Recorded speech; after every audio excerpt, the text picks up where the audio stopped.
Hey guys, it's Retro Web here. Now, normally to talk about trilogies of games, I'm gonna try to bring in at least one other person to sort of have that, mixed opinion and all this different dialogue, but unfortunately I can't bring someone else in, so I'd just like to talk about the Gears of War franchise while it's fresh on my mind.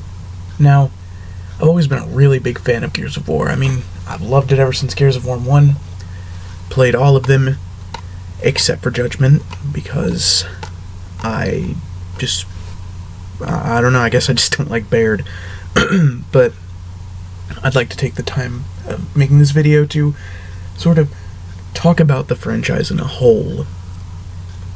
Now, originally, I had not fully beaten Gears of War 1. I got about halfway through the campaign and watched some videos, and the campaign got spoiled for me, the ending, and I just thought, oh well, I don't really want to put the effort into it. But the other day, I went back and sat down and played through the whole campaign. And I gotta admit, I wasn't super impressed. I mean, I know that this is like the definition, this and like Halo are like the definitions of the Xbox 360. So, I don't know, I started it up and I was like, this is just like I remember, this is so much fun, and I was playing on hardcore difficulty, and it was actually really hard. Which is probably gonna sound like a noob kind of thing to say. But I had a lot of trouble, and I went back and played through casual, and still ended up dying a lot. I probably just suck at the game, I mean, that's a given, but still. I'm a pretty casual gamer. I don't really keep up with all the super duper new stuff. I mean, I do for the games that I want. And an update for that is I will hopefully be getting some friends together, and we'll reopen the Mortal Kombat X discussion, because I did just hear about some very interesting news. And with the, I think it was like a gameplay sort of release of Combat Pack 2, we got to see a little bit of the characters. But that's all for another video. Back on to Gears of War. I had a hard time following the campaign. I really did. And originally when I got it, it was before I had Xbox Live, so I was stuck playing split screen. It was me and my cousin playing split screen, and we would play, I can't remember what the game mode was, but it's where each team has their own leader. And for the Gears, it was Hoffman, and for the Locust, it was General Ram. So we would play that, and we would play on the map Old Bones. And it just constantly, that is what we would do all day, because it was so much fun, and we would just goof off and kill each other, and we did that with a lot of games, especially GameCube games. I especially remember doing stuff like that in Turok Evolution, and we were young at the time, so, we would actually just have fun and not really have, competitive matches or anything like that. I mean, with those, it was like Modern Warfare 2 was a big one as well. But again, those are all things for other videos. The campaign for Gears of War 1, like I said, I couldn't really follow it. I mean, thinking back now, the age I am now, from when I first played it, I feel like they just kind of threw you in. And I know that the franchise does have a few books that should explain the backstory. I haven't read them, but maybe if I did, I'd kind of understand it a little bit more. But it's like, Marcus was in prison, and then boom, you go on a big grand adventure to get a bomb and blow stuff up. I think it was a light mass bomb, and I'm not too sure. Like I said, it was hard to follow. So I played through the game on casual. Then when I got to the end, I remembered in Gears of War 2, there was an achievement. You could unlock General Ram in multiplayer for Gears of War 2. and you had to beat General Ram in Gears of War 1 on hardcore difficulty.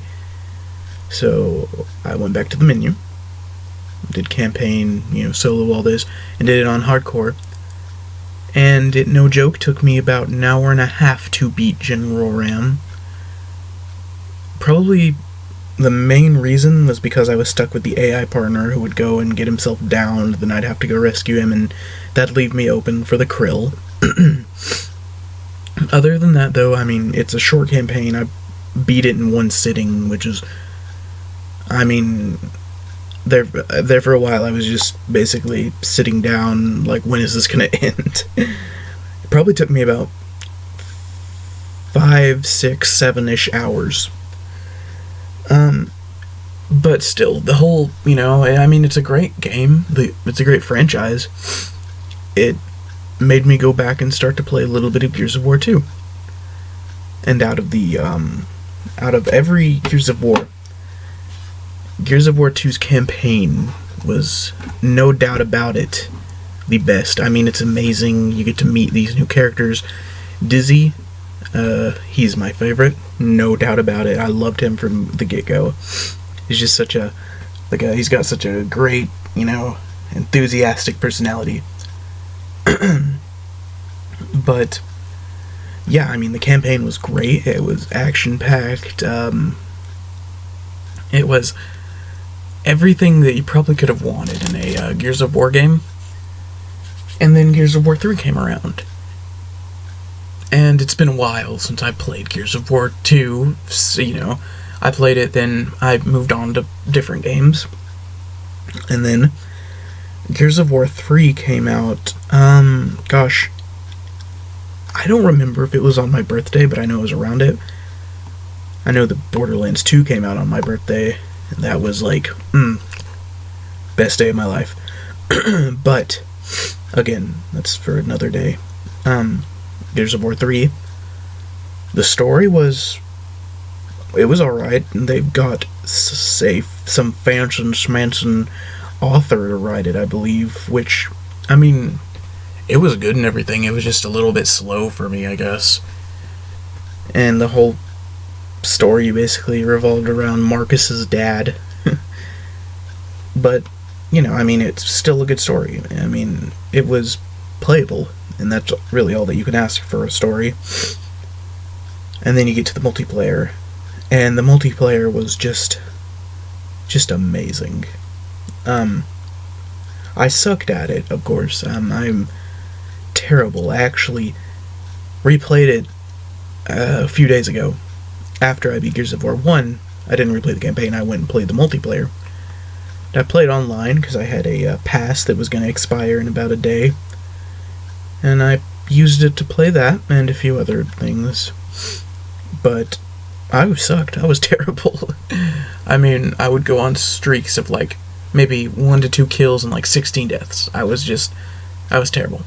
So I didn't really play competitive multiplayer. I was more of a horde kind of guy, or a beast mode kind of guy. And let me just take a second to talk about beast mode.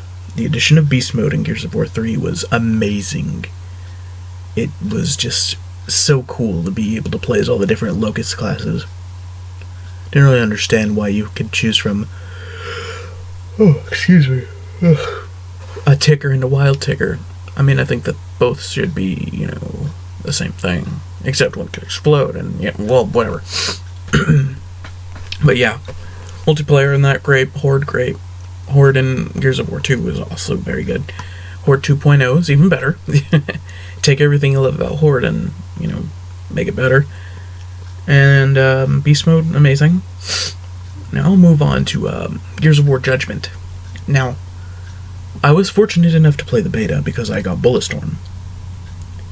And I had a lot of fun playing the beta. I can't remember, I don't think they had actual multiplayer. What I experienced, it was just their version of Horde. I think it was called like Overrun or something, and I actually did have a lot of fun. But I mean, it sort of like, they changed up the controls so much that it was like Call of Duty now. You can only hold 2 weapons, where in other Gears you can hold 2 weapons and a pistol, which, it was really cool having, you know, the different variety. You could carry a sniper and a lancer, or a shotgun and sawed off, whatever you wanted to do. But in this one, you got a lancer and a pistol, or a lancer and a shotgun, or, you know, you couldn't really choose from it. And you threw grenades with LB. That's on Xbox, of course. I think it was LB. I don't know. I barely played it. And I remember they took out active reloads. Because if you hit an active reload, it does, you know, extra damage for a limited time until the damage amplifier goes away. So instead of actually, you know, getting congratulated for hitting it off and, you know, you did good, you hit your active reload, you get a little bit extra damage. Now you just reload faster, which it did in the other ones, but now it's all it does. So, yeah. I didn't play Gears of War Judgment. I haven't played the story. I've watched a playthrough, basically just the last few missions, because I started out with the last few missions, then I went back and watched the first ones and all that, and I mean, I just didn't really care about it a whole lot. They took out multiplayer's Locust. Now it's like COG versus COG, red versus blue, like what the heck, you know? It was playing as the Locust was like the coolest part for me back in Gears of War 1. And they took out like one of the coolest things, and now you're just generic COG. Well, I mean, I think you play as Baird in all of them, but yeah, that doesn't matter. But, yeah. I didn't really care about Gears of War Judgment. I didn't really feel invested in Karn, I believe his name was, because I think you only met him twice. Which is another thing about going back to Gears of War 1.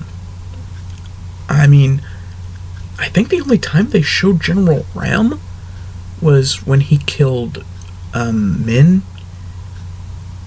and then at the end. So I was also wondering about that, but then again, I probably wasn't really paying too close attention to the story, I guess. But other than that, you know, Gears of War Judgment, okay, it's there. It's barely a Gears of War. And now they're actually making, I think they're going to call it Gears of War 4. From what I've seen, the trailer, which is a gameplay trailer, you're a new character. He's got this Lancer it's got a flashlight on it, and this cool wooden stock, and oh man, it's cool. And there's these critters in it, and I don't know what they are, and I'm curious, and I'm excited. But, you know, that's all for another day. Thanks for watching, and if you liked the video, you can leave a comment telling me what you also thought about the Gears of War franchise.